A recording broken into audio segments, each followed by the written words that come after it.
हर बार पड़ने वाली ठंड से इस बार की ठंड कहीं ज्यादा थी। पूरा ढोलकपुर जंगल ठंड से परेशान था। गज्जू हाथी, कुकू कोयल, ब्लैकी कौआ, चंपू गधा, मोंटी बंदर और चंपा लोमड़ी सब बस एक बढ़िया गर्मागर्म घर बनाने में लगे थे। और फिर एक दिन चीकू खरगोश का घर बनकर तैयार हो जाता है। वो उसमें खुशी खुशी रहने लगता है। तभी एक दिन चंपा लोमड़ी वहाँ आती है और वो बहुत दुखी होकर चीकू खरगोश से कहती है, अरे चीकू खरगोश, तुम तो बहुत समझदार निकले। ठंड से बचने के लिए तुमने कितना बढ़िया घर बनाया है। अब क्या बताऊं चीकू खरगोश, ठंड इतनी पड़ रही कि मुझसे तो अब चाह कर भी अपना घर नहीं बना पा रहा। तो क्या चीकू खरगोश कुछ दिनों के लिए तुम मुझे अपने साथ रख सकते हो? मैं तुम्हें बढ़िया बढ़िया खाना बनाकर खिलाऊंगी। चीकू खरगोश उसकी बात मान जाता है और उसे अपने साथ अपने घर में रहने देता है। पहले तो चंपा लोमड़ी कुछ दिन उसके घर में अच्छे से रहती है, फिर उसे एक चालाकी आती है। वो सोचती है क्यों न चीकू खरगोश को यहाँ से निकाल दूं। इतनी ठंड में उसके लिए भी खाना बनाना पड़ता है। बस यही सोचते हुए चंपा लोमड़ी चीकू खरगोश को उसके ही घर से निकाल देती है। चीकू खरगोश उसको खूब मनाता है, अरे चंपा, इतनी ठंड में मैं कहाँ जाऊंगा। लेकिन फिर भी चंपा उसकी बात नहीं मानती। दुखी होकर चीकू खरगोश को अपने घर से निकलना ही पड़ता है।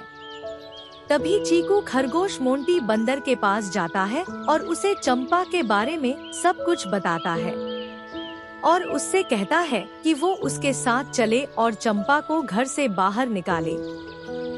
चीकू खरगोश को लेकर मोंटी बंदर चंपा लोमड़ी के पास जाता और उस पर गुस्सा करते हुए उसे बाहर निकलने को कहता है। तभी चंपा लोमड़ी मोंटी बंदर को धीरे से अपने पास बुलाती है और उसके कान में कहती है, अरे मोंटी बंदर, तुम यहाँ रह सकते हो। इतना गर्म घर देखकर मोंटी बंदर चंपा लोमड़ी की बात मान जाता है और फिर दोनों मिलकर चीकू खरगोश को फिर बाहर निकाल देते हैं। अब चीकू खरगोश ब्लैकी कौए के पास जाता है, उसे पूरी बात बताता है। मोंटी बंदर की तरह ब्लैकी कौआ भी चंपा लोमड़ी के पास जाता है और चीकू खरगोश को उसके ही घर से निकालने के लिए उस पर गुस्सा करने लगता है। फिर चंपा लोमड़ी ब्लैकी कौए को भी अपने साथ रहने को कहती है। मोंटी बंदर के साथ साथ अब ब्लैकी कौआ भी उन लोगों के साथ रहने लगता है। ये सब देखकर चीकू खरगोश को अब कुछ समझ नहीं आ रहा था। जिसको भी लेकर आ रहा था वो सब चंपा के साथ उसी के घर में रहने लग जा रहे थे। तभी चीकू खरगोश को गज्जू हाथी का ख्याल आता है, क्योंकि पूरे ढोलकपुर जंगल में अगर कोई समझदार है तो वो है गज्जू हाथी।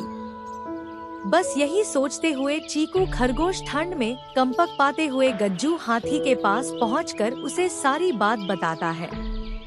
पर अंदर ही अंदर चीकू खरगोश डरता भी रहता है, कहीं ऐसा न हो मोंटी बंदर और ब्लैकी कौए की तरह यह भी चंपा लोमड़ी की बात में आ जाए और उसके साथ रहने लगे। चीकू खरगोश गज्जू हाथी के बारे में ऐसा सोच ही रहा था कि तभी उसे चंपा लोमड़ी की आवाज सुनाई देती है, अरे गज्जू दादा, आओ। इन सब की तरह तुम भी अब इस घर में रह सकते हो। और हाँ, मैंने आज गाजर का हलवा भी बनाया है, चलिए अंदर अभी आपको खिलाती हूँ। और फिर जैसे ही गज्जू हाथी चीकू खरगोश के घर के अंदर जाता है, उसका घर टूट जाता है। सभी टूटे घर से तुरंत बाहर निकलते हैं और जोर जोर से चिल्लाने लगते हैं, अरे गज्जू दादा, ये क्या किया तुमने? इतनी ठंड में हम सब कहाँ रहेंगे? इतना गर्म घर क्यों तोड़ा? तभी गज्जू हाथी उनसे कहता है, क्यों, ठंड क्या सिर्फ तुम्हारे लिए है, चीकू खरगोश के लिए नहीं।